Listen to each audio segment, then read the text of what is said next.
Boa noite a todos. Que a paz e o amor do nosso Mestre Jesus nos proteja, nos ampare em todos os instantes da nossa existência. Hoje nós vamos falar sobre honrai a vosso pai e a vossa mãe, do Evangelho segundo o Espiritismo, capítulo 14. Foi o que a coordenadoria nos passou. Então, nós vamos falar alguns itens, ou os itens que está lá no Evangelho. A piedade filial, quem é minha mãe e quem são meus irmãos, o parentesco corporal e espiritual, e a ingratidão dos filhos, os laços de família.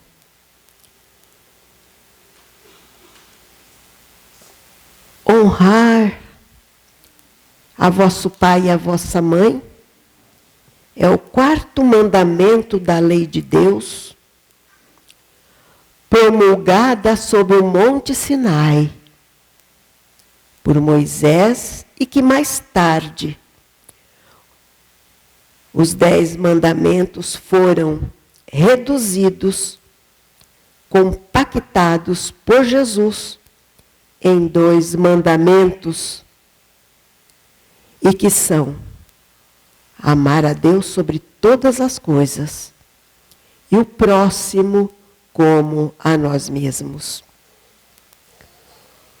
O direito e o dever é serviço peculiar a todos os seres da criação. Vamos ver aqui que a família é reunião de almas em processo de evolução, reajuste e relacionamento entre pais e filhos. Piedade filial. O mandamento honrai a vosso pai e a vossa mãe é uma consequência da lei geral de caridade e de amor ao próximo, porque não se pode amar o próximo sem amar pai e mãe. Mas a palavra honrai, com relação aos pais, encerra um dever a mais a esse respeito, o da piedade filial. Deus quis mostrar com isso que, além do amor, é preciso ter o respeito, as atenções, a submissão e a concordância, também a obrigação de cumprir para com eles tudo o que a caridade manda para com o próximo. Naturalmente que esse dever se estende às pessoas que estão no lugar de pai e mãe. Muitas crianças têm os avós que ajudam a cuidar, os tios que criaram desde pequenininho por falta dos pais, a criança que é adotada, tudo isso tem essa responsabilidade das criaturas com relação ao pai e à mãe. Entretanto, honrar a pai e mãe é também assisti-los nas suas necessidades, proporcionar-lhes o repouso na velhice, cercá-los de atenção, como fizeram conosco em nossa infância. É para os pais sem recursos que se mostra a verdadeira piedade filial, tanto quanto possamos as pequenas doçuras do superfílio, do supérfluo, as amabilidades, os cuidados, a dedicação, realmente o carinho. Esta é a piedade filial aceita por Deus. Queridos irmãos, a necessidade de convivência em família nos foi oferecida por Deus como dádiva para alcançarmos o progresso de forma mais rápida e eficaz.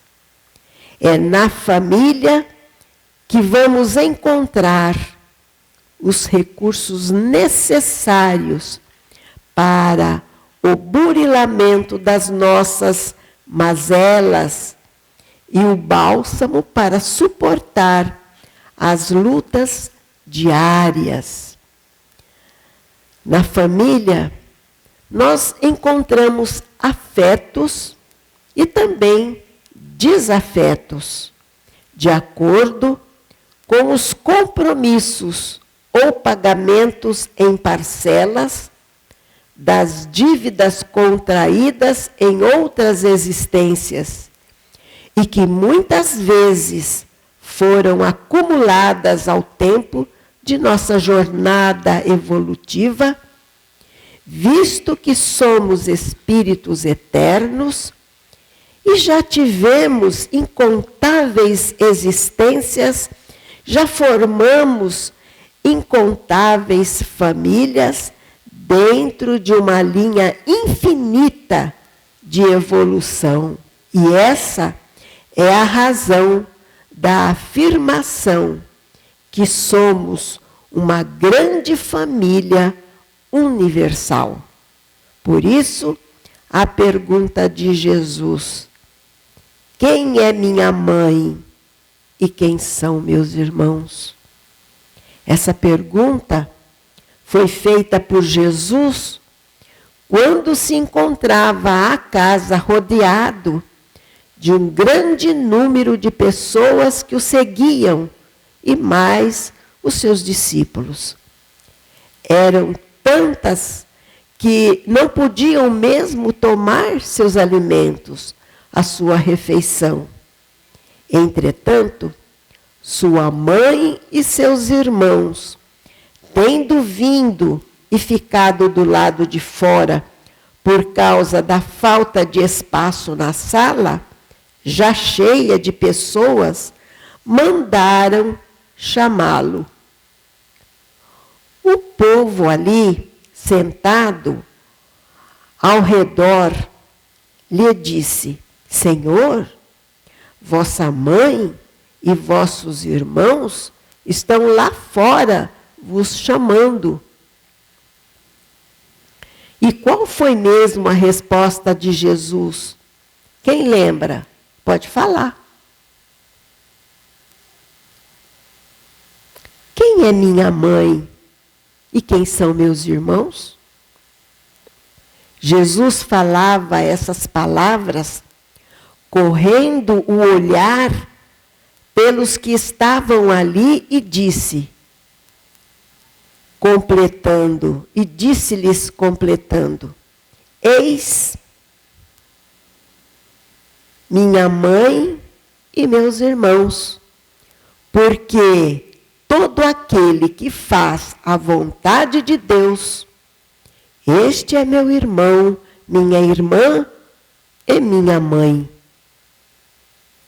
Então, meus irmãos, entendemos o que ele ensinou à sua pergunta, cuja resposta era, a resposta dele: minha família é a humanidade. E qual é a vontade de Deus? Que o amemos sobre todas as coisas e ao próximo como a nós mesmos. É aí, meus irmãos. E aí, quando será que isto vai acontecer conosco? Quando será que todos nós, a humanidade, estaremos na festa nupcial, vestidos condignamente e festejando as nossas núpcias com Deus e Jesus? Por nos amarmos muito, o Pai enviou o seu Filho Jesus para nos ensinar o caminho a fim de chegarmos à festa o mais rápido que quisermos e pudermos. Entretanto, continuamos a preferir a porta larga. Assim veio Kardec, Allan Kardec, codificar a doutrina espírita, o Consolador prometido por Jesus, reviver, relembrar os seus ensinamentos. Quando nós formos aceitos na festa nupcial, por estarmos com as vestes espirituais resplandecentes, poderemos dizer, meu Pai, e Ele ouvirá, e como faz com Jesus, dirá, meu Filho. Por isso que Jesus disse um dia, meu Pai trabalha até hoje, e eu também trabalho. Jesus foi aceito e está com a veste apropriada e ouve, porque houve a comunhão espiritual com o Pai. Tanto que Jesus fala, eu e o Pai somos um. Queridos irmãos, nós observamos como as lições do Evangelho se entrelaçam. Perceberam? Quando a gente faz a leitura de um texto do Evangelho, nós já lembramos de um outro texto que ali cabe para nós ampliarmos o nosso conhecimento. Todas as lições do Evangelho, se observarmos, um cabe dentro do outro. Só fala de amor, só fala de compreensão, do desejo de que nós nos melhoremos, que caminhemos com passos firmes e eretos para a nossa evolução espiritual. Jesus não negligenciou, ou nunca negligenciou, como as lições do Evangelho.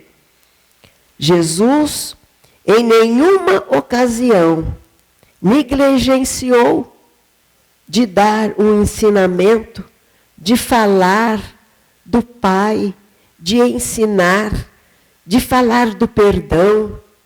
Tomou, pois, a que lhe oferecia a ocasião, com a chegada de sua família, para estabelecer a diferença que existe entre o parentesco corporal e o parentesco espiritual.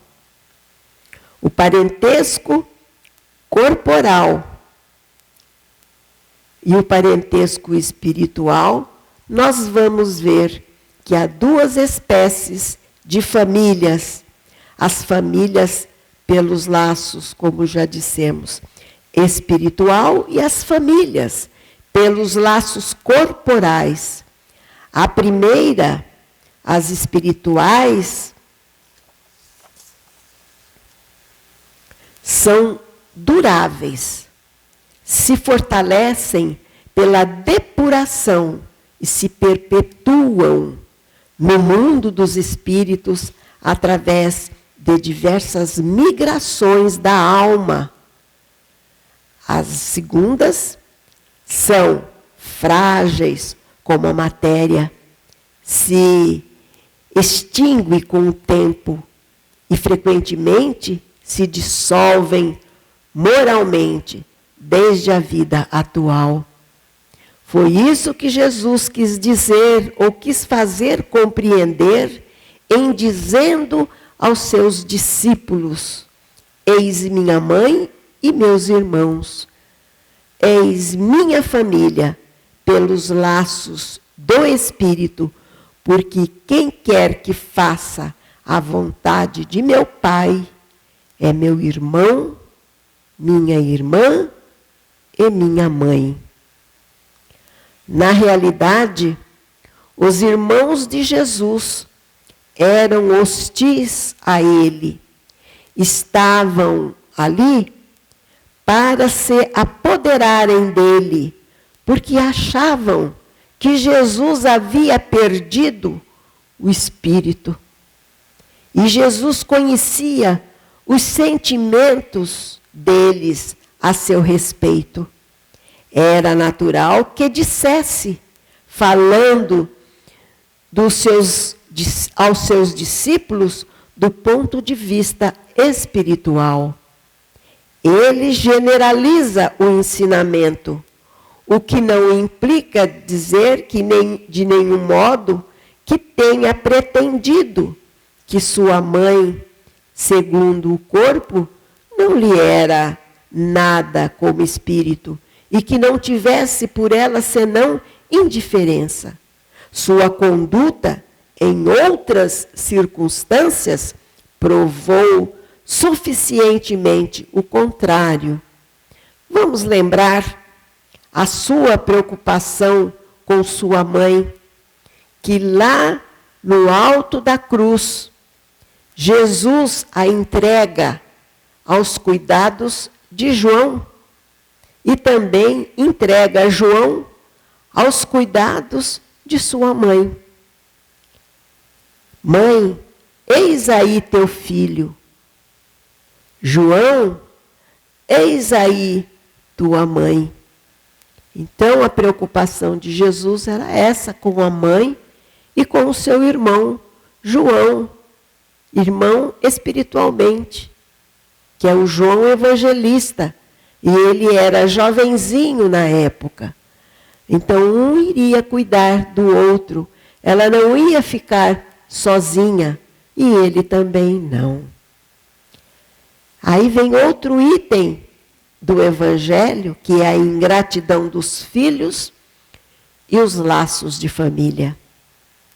No Evangelho, segundo o Espiritismo, nos fala que a ingratidão é um dos frutos mais imediatos do egoísmo. Revolta sempre os corações honestos, mas a dos filhos com relação aos pais tem um caráter ainda mais odioso. Sob esse ponto de vista, especialmente, que vamos observar para analisar-lhe as causas e os efeitos.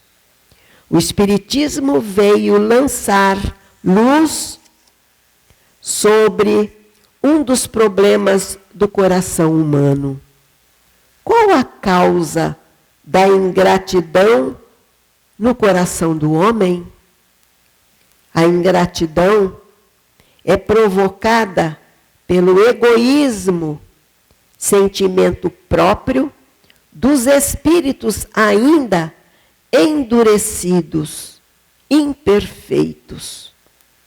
A ingratidão é sentimento mesquinho que magoa quem recebe e também provoca graves danos espirituais em quem o pratica. Quando não encontramos nesta encarnação nenhum motivo que venha justificar este sentimento, pode ser as inimizades surgidas em vidas passadas.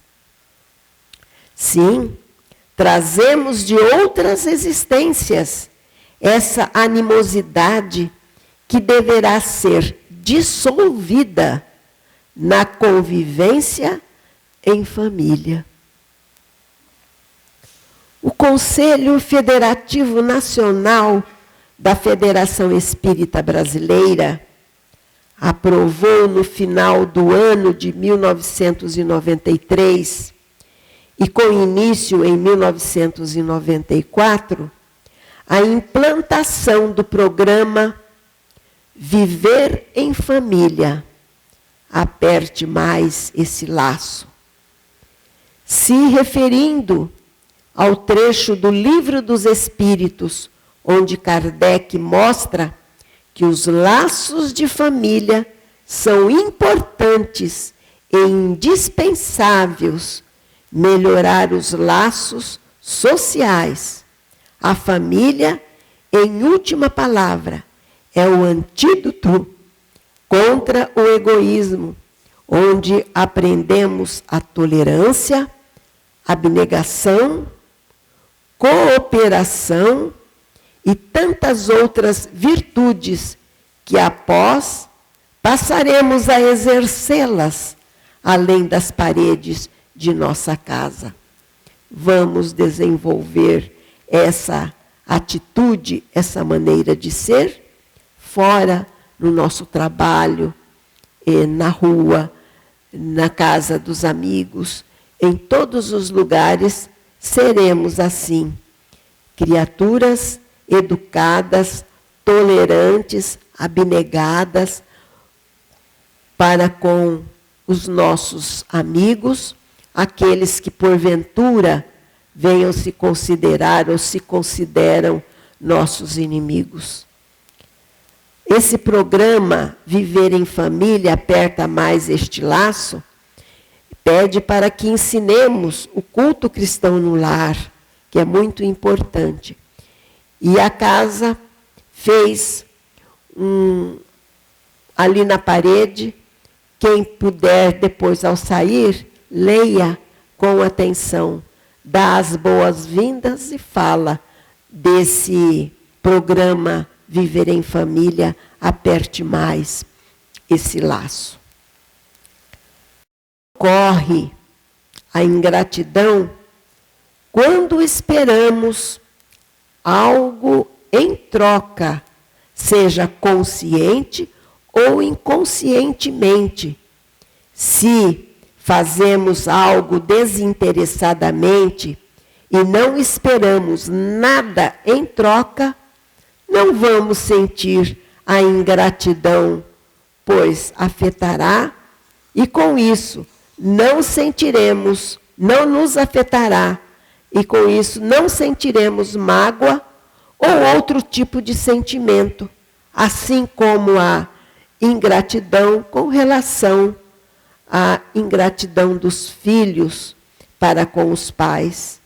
Essa não ocorrerá se os pais não se sentirem ofendidos por ele, mas que o amor paternal irá compreender e ajudá-los a superar as dificuldades evolutivas por parte dos entes amados. Se a gente muitas vezes ajuda uma criatura, faz algum favor, e passado o tempo a criatura não age de acordo com aquilo que nós fizemos, nós vamos falar, puxa vida, eu fiz isso, fiz aquilo para ele ou para ela, eu dei isso, dei aquilo, e aí fica se sentindo magoado com aquilo que a pessoa fez ou respondeu de qualquer jeito. Não devemos, agir dessa forma. Se a pessoa agiu dessa forma conosco, não é nosso problema. A nossa maneira de ser deve ser educada, respeitosa. Não precisamos cobrar da pessoa porque ela nos respondeu ou fez isso ou fez aquilo conosco. Porque nós fizemos o bem para ela, demos isso para ela, fizemos isso, fizemos aquilo. Não vamos cobrar. Como os nossos pais que nos amam, não nos cobram. Eles podem ficar tristes por conta do filho agir dessa forma, de forma indelicada. Vai ajudá-lo, ensinando, buscando ver o lado positivo da situação. Então, isso que os pais são. Difícil o pai que vai se sentir assim, cobrar do filho o bem que fez. Quando era criança, eu fazia isso, fazia aquilo, cuidava de você, né? Comprava as coisas que você queria. Nada disso. Pode deixar que a criança sabe. Ela lembra. Lembra quando os pais a amam e quando não ama.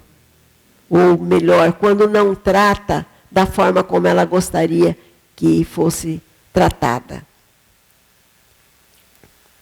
Então é aí quando os pais estiverem no plano espiritual, Deus lhe perguntará: que fizeste do filho que te emprestei, que te entreguei para que você educasse, para que você cuidasse? Qual vai ser a nossa resposta? Os pais terão as respostas, aqueles que realmente, dentro dos ensinamentos de Jesus, procuraram orientar os filhos e dar exemplos também, que é muito importante. Conduzi-os até vós, Senhor, será a nossa resposta. Ensinei-o a vos amar. A família é muito importante para a sociedade. Ela é a célula orgânica do corpo social e o sustentáculo de sua perpetuidade. Por outra, a família é o berço da civilização de um povo. Precisava ou precisa ter como infraestrutura o amor recíproco de seus membros como pedras angulares. Sim, sem o amor, os laços de sangue e o teto comum, características fundamentais da família, careceriam de solidez, impossibilitando a existência daqueles outros elementos de sua importância na edificação de um lar. Sendo assim, o culto cristão no lar, ou evangelho no lar, instituído por Jesus em casa de Pedro, deve ter continuidade em nosso lar, quando a família reunida em volta da mesa, já preparada, com uma jarra com água para ser fluidificada pela espiritualidade amiga que ali está, e no final ser servida aos participantes familiares. O roteiro para a realização do Evangelho no lar é o seguinte: escolha dia e horário mais favorável à família. Sobre a mesa, uma jarra com água, devidamente derramando, para que seja colocado medicamento espiritual. Iniciar com uma prece simples e espontânea, rogando amparo espiritual. Leitura em voz alta do Evangelho segundo o Espiritismo. Comentário do que foi lido, retirando da lição educativa para reflexão e mudança de comportamento. Prece de encerramento, agradecendo a Deus e a Jesus pela reunião em família, rogando amparo para os que sofrem. Distribuição da água fluidificada.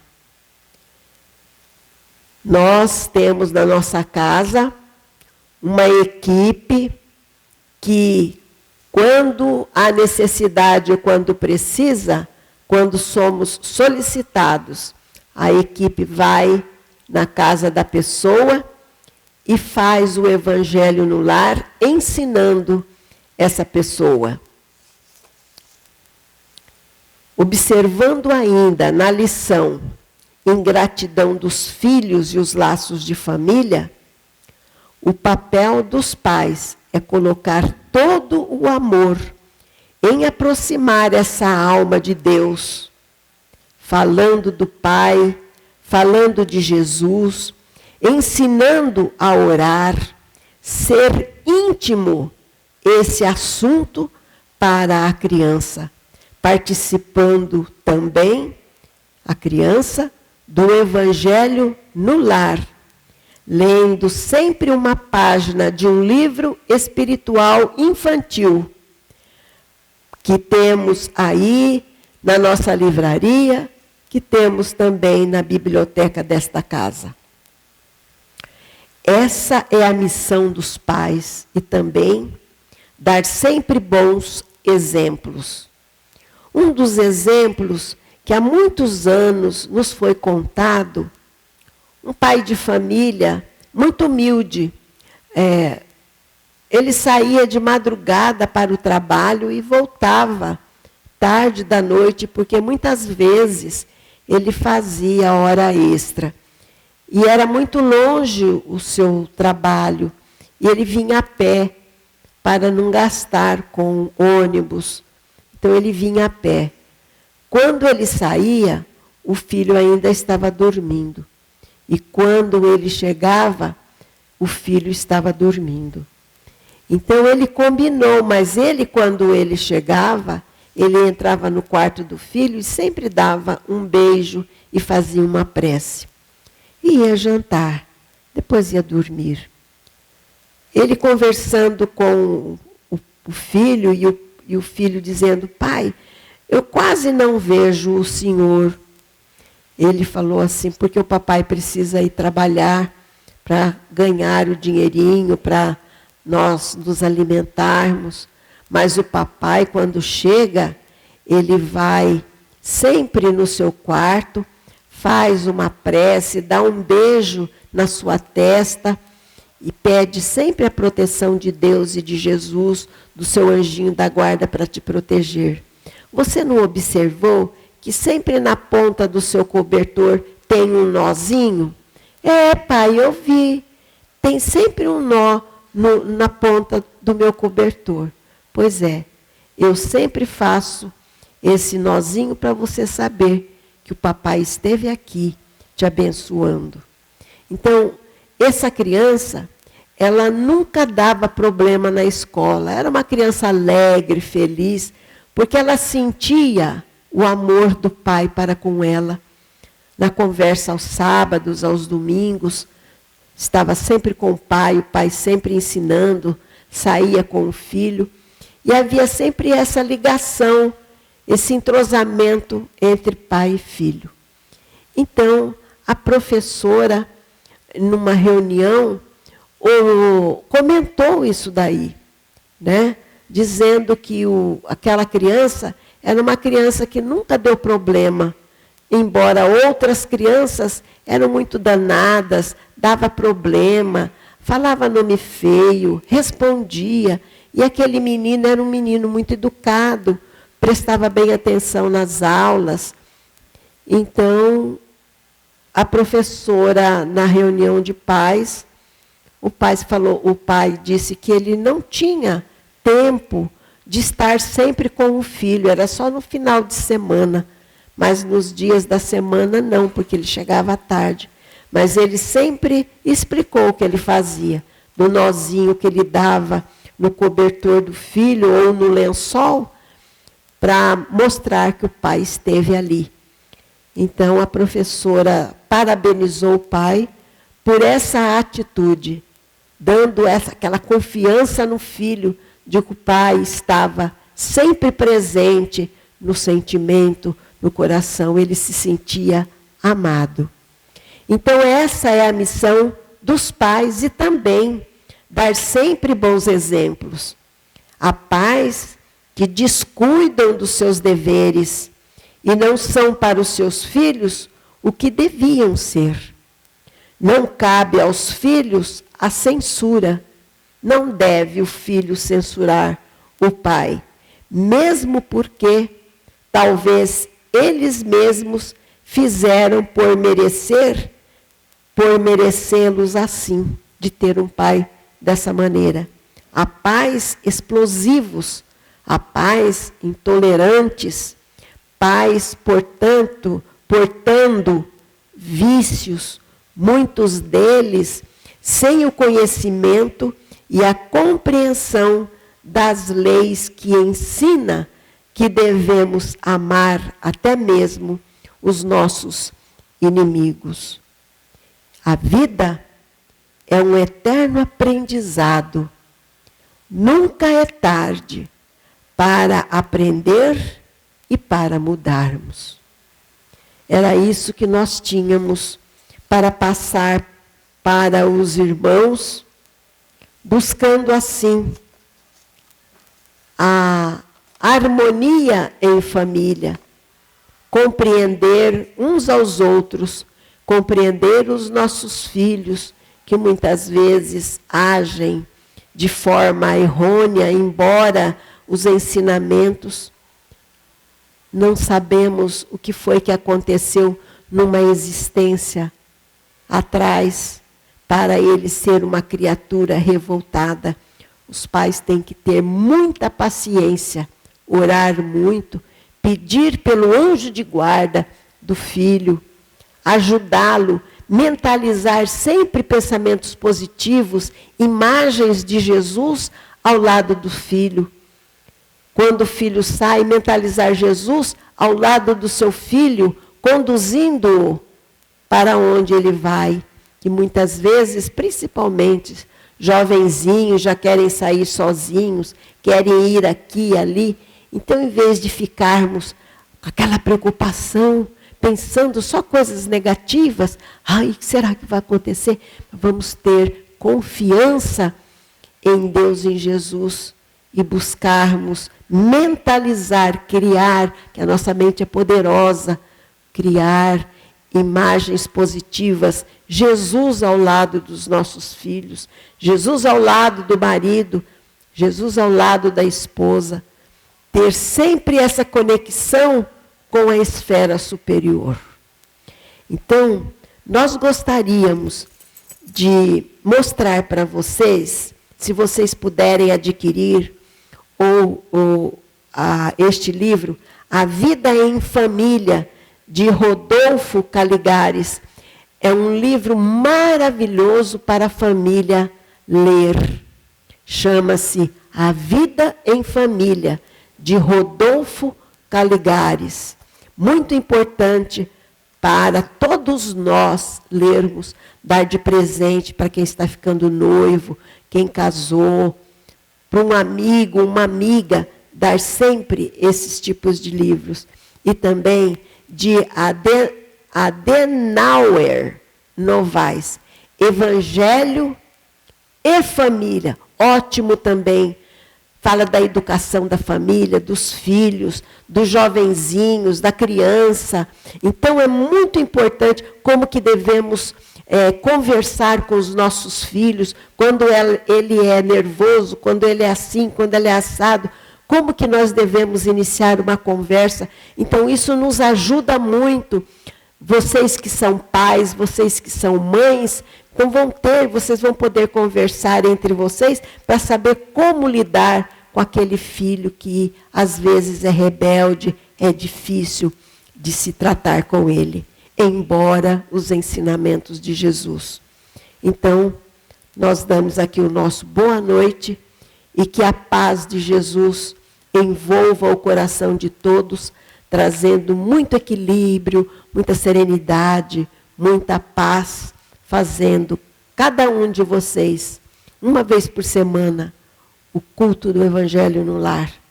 Jesus instituiu na casa de Pedro esse evangelho. E não foi para Pedro, foi para nós, todos nós, fazermos este evangelho. Muito obrigado a todos e uma boa noite.